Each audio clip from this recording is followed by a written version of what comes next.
Hello everybody, and once again welcome back to Financify YouTube channel. Today in this video I'm going to show you how you can backtest your trading strategy on MetaTrader 5. So make sure you follow my step till the end.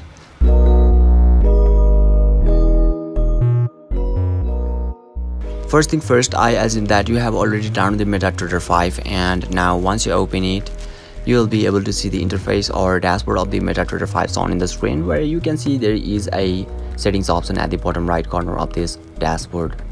So let's tap on that settings option, and now you can see there is a new account, and you can also see there is a username at the top of this new account. So you can tap on any of them because the process is going to be same. So let me tap on the first one, which is my username.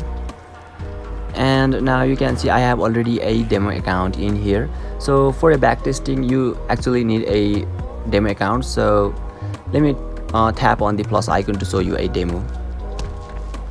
And now you can see there is a MetaCourse Ltd, and you can also see there is a search bar. So if you have already a real account, then simply tap on the search bar, and you can also search for a broker account in here. So let me close this one, and now you can see there is a MetaCourse Ltd, so you need to tap on that option.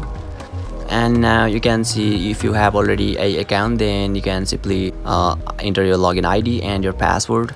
But if you don't have, then simply tap on the demo account, which is at the top. And now you can see it is asking us for our confirmation at the bottom of this screen. So let me enable this one first, and now finally tap on the register, which is at the bottom of this screen, just down below. And finally you can see there is a start option at the bottom, and you can also see there is a login, password and investors. So make sure you screenshot this one. If you forget your login ID or password, then it's gonna help you. So simply tap on the start, and yeah, you'll be able to backtest on your MetaTrader 5 successfully. So basically this is how you can backtest your trading strategy on MetaTrader 5. And if you still encounter any issue during this process, feel free to leave a comment and I'll be happy to assist you. If you found this video helpful, please give it a thumbs up, and if you are new to this channel, make sure to hit the subscribe button and set the bell icon to on so that you can stay updated with our latest content. Thank you for watching, and I'll see you next time.